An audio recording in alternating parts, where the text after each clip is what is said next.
Good afternoon and welcome everyone to the beautiful city of Steveston, British Columbia, located on the southwest region of Richmond, with such majestic creatures as this blue herring over here, and many other majestic sights such as great seafood restaurants, which are located all throughout the town and which have been renowned for their very fresh products which they get directly from the ocean, which makes the taste just that much sweeter.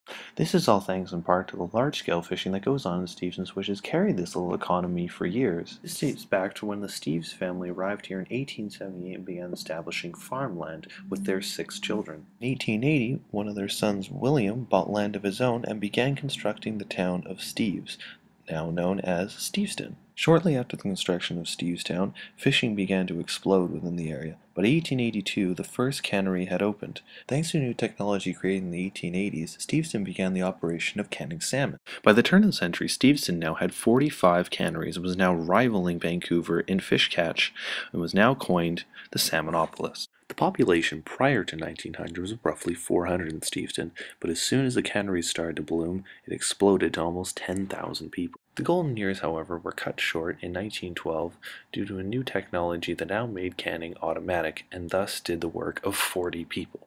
Many of the workers at this time were quite diverse, such as Chinese, European, First Nation, Indian, and most notably, Japanese. Contrary to what was going on in the world at this time, many of these people actually coexisted quite peacefully, even though they were living in quarters that were segregated by race. Unfortunately, after the attacks at Pearl Harbor, things changed for the Japanese workers as they were taken inland BC and into interim war camps. The workers were forcefully removed, and any fishermen lost their boats, lands, and homes. In 1942, 2,600 Japanese citizens were removed from Steveston and were not allowed to return until a law passed in 1949. Thanks to the increase in tourism in Steveston, there are many signs located around town that will tell the stories of these Japanese workers. Here we have the Gulf of Georgia Cannery, the largest of the canneries and is now well known for being kept for tourism. Now a National Historic Site, at a cost of $8 you can take a tour of a former cannery. As you walk around Steveston, you can see remnants of older canneries. They, however, were not kept intact as they closed many years ago.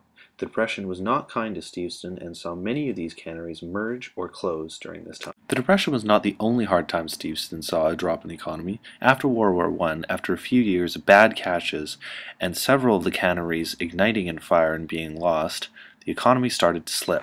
In truth, the fishing career in Steveston has never fully bounced back and has forced the city to switch gears.